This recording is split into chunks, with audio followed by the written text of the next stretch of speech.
In this video, I'm sharing 25 hacks that will improve your autistic life. Why? Because I'm autistic. And if you're autistic, then you know firsthand that sometimes being autistic just sucks. The world constantly throws punches. Bam, bam, bam. And sometimes you're gonna get hit. And getting hit is no fun.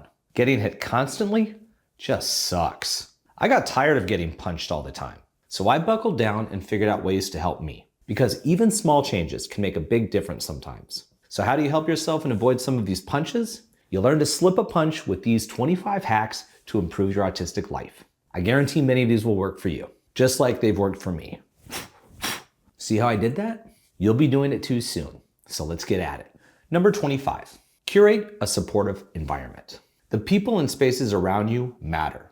Seek out people who get it, whether it's fellow autistic folks, supportive friends, or family who understands your needs. And if a space feels chaotic or overwhelming, see what you can adjust to make it work for you. Number 24, embrace the power of no. Saying no isn't selfish, it's survival. You've likely spent years saying yes to things that drained you.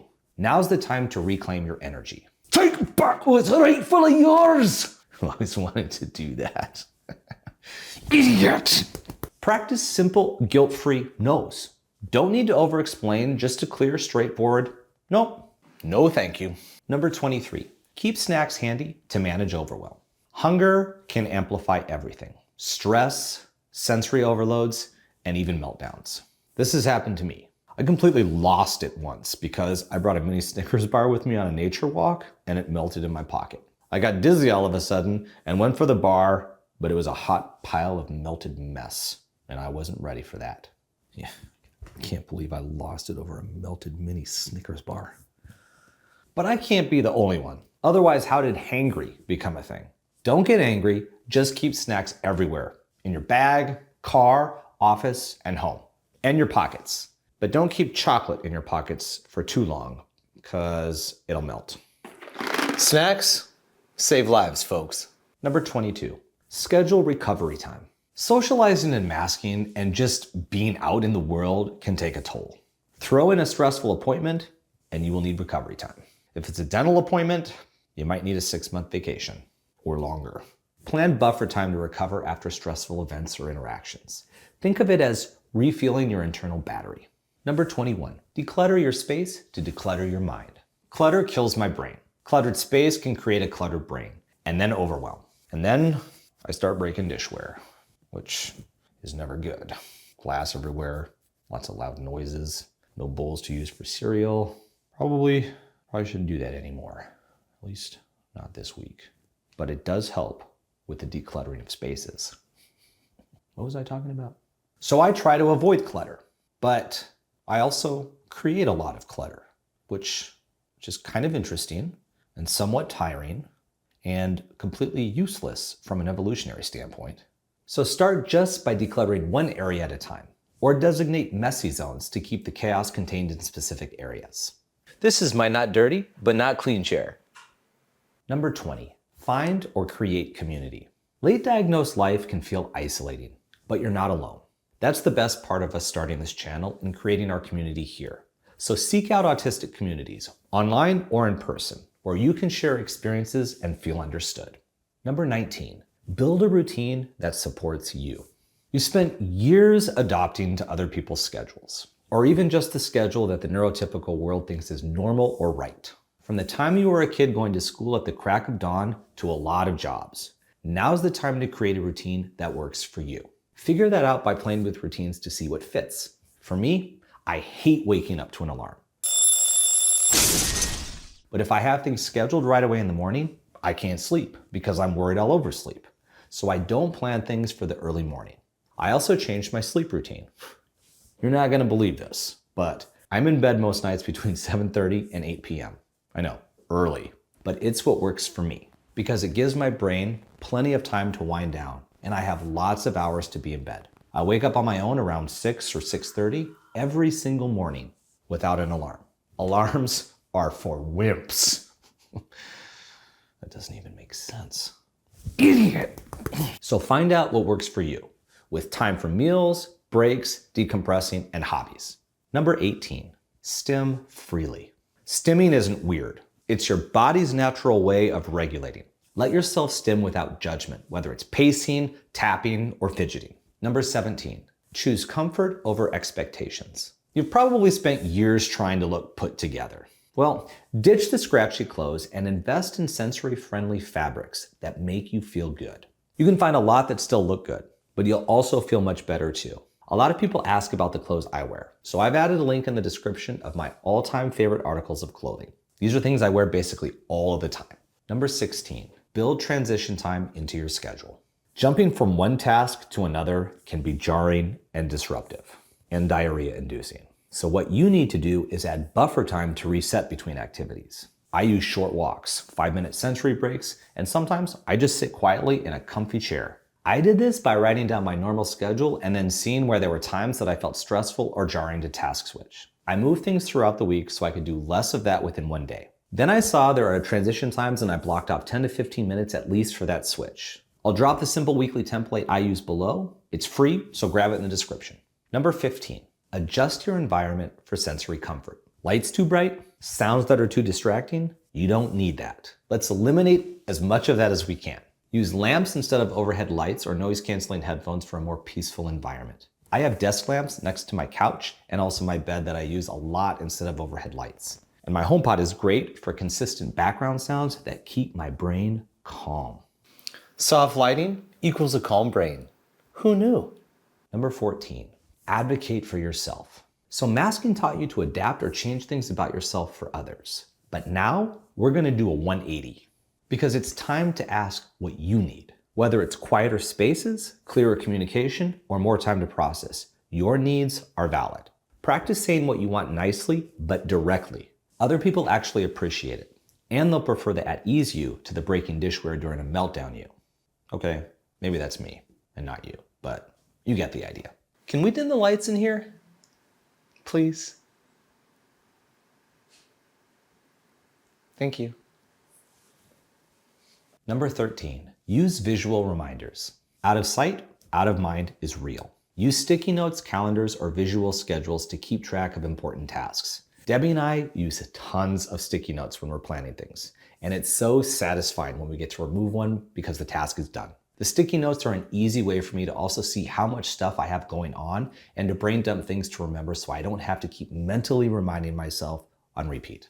If it gets overwhelming, we just categorize and move some of the stickers so I can focus on the most important ones first. Problem solved.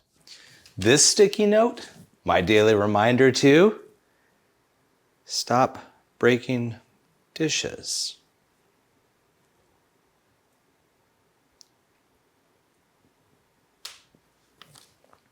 Number 12, simplify decision making. Our autistic brains are always chugging on full steam, nonstop. It's part of being autistic. So how do we keep our busy autistic brains from exploding? Who am I kidding? We don't, but that doesn't mean we shouldn't try. The goal here is to reduce decision fatigue, and you can do this by creating go-to outfits, go-to meals, and go-to routines. Consistency doesn't just save time, it saves mental energy. For me, this can be the difference between being able to handle the next 2 hours of the day or needing a break from that one extra decision I had to make when my brain just wasn't ready, which might have led to me breaking a small dish and a small bowl and a giant crock pot.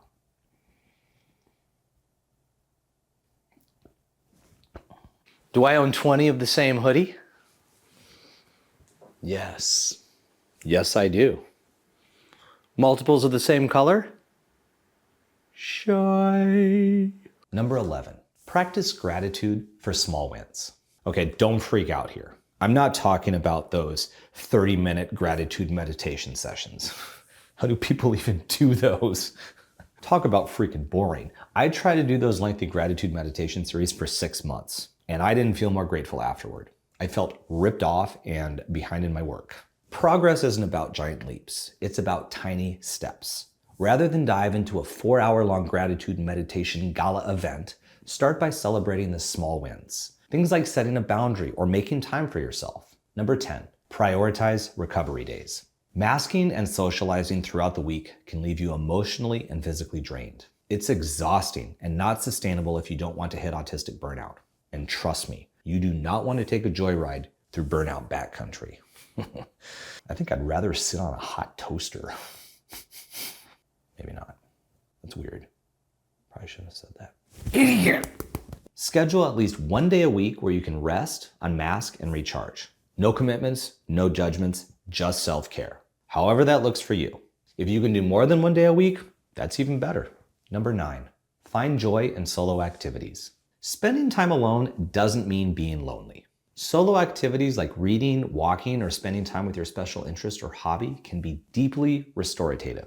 It can give your brain time to breathe. It can give your body time to rest. It can keep you from going insane.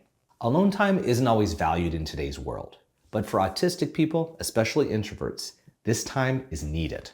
There's so much joy in sometimes just being alone with yourself, and some chocolate-covered almonds, and a rocks glass of some smooth, small batch bourbon, or just the bottle, without the glass. Just drink it straight from the bottle. I mean, that would be fine too.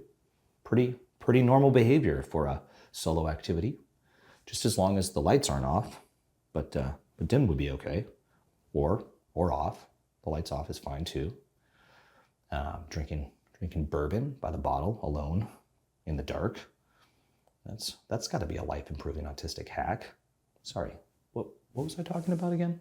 But seriously, autistic people usually need more alone time than non-autistic people. Know that and embrace it. Number 8, get to know your cognitive distortions. Years of masking and anxiety for most autistic people can leave you with some pretty unhelpful thought patterns, like assuming the worst, seeing things in black and white or all or nothing perspectives, or convincing yourself of something that isn't necessarily true. These are called cognitive distortions, and learning to spot them is a game changer. Once you realize you're thinking that way, and that it's not necessarily true, boom, you just slipped another punch. You can even name your distortions. Notice them, acknowledge them, and then send them packing. Number 7, dive into your special interests. Your special interests aren't just hobbies. They're like an intense passion, best friend, and escape all rolled into one just for your unique brain. They bring joy, focus, and energy in a way few other things can. Embrace them, unapologetically, whether it's learning everything about deep-sea creatures, crafting, or reorganizing your coffee syrup bottles alphabetically. Dedicate time to explore and enjoy your special interests. Let yourself dive as deep as you want. There's no such thing as too much when it comes to what lights you up. Number 6, plan low sensory errands. Shopping and errands can be overwhelming. Go during quieter times, like early mornings or weekday afternoons, to minimize sensory stress. Or on especially low energy or overwhelming days, be okay with ordering food online or getting something delivered. Number 5, reduce obligations that drain you. Not every obligation deserves your time. I find myself frequently bowing out of group activities and roles that don't serve me anymore. I've had to get used to it, but I'm so glad I did it. Having your focus spread across less things means your energy can be focused on the ones you need or want to do. Or think of what you need and trade in one obligation that really drains you for one that is less of an energy vampire.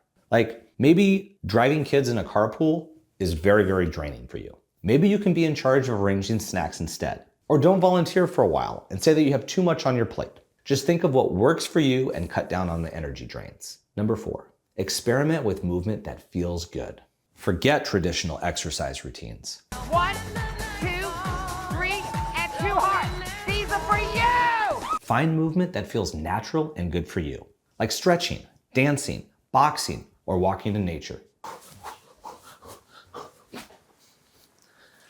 Pacing around my kitchen for 30 minutes, workout, mood booster, and reset for my brain. Win, win, win. Number 3, adjust your expectations based on you. You don't have to go full throttle every day. And the reality is you just can't do that all the time. I should know. It's a surefire way to land yourself in autistic burnout, which happened to me before, and it sucks. Oh, really bad. So break your tasks into smaller steps. Prioritize the most time sensitive and celebrate as you check off each one as you go. Some days you'll check off a lot. Other days, you might just fold 3 pairs of socks, and that's okay. Remember that your energy will come and go, but every little bit is a step forward. Number 2, keep sensory goodies handy. Whether it's a needle to squeeze, a pen to twirl, or just your phone to ask Siri to play your favorite song played on repeat for the next 20 minutes, Keep sensory goodies and stimming items close by for when you need to self-regulate. Number 1, give yourself permission to zone out. Daydreaming or zoning out isn't a waste of time. It's your brain's way of processing and recharging. Let yourself drift when you need to. It'll help you recuperate some of your energy. Last time I zoned out, I accidentally planned my dream vacation. Thanks, brain. I don't know if it's just me, but I've forgotten half of what we talked about already. I was zoning out and thinking about having gelato in Portugal and watching pigeons.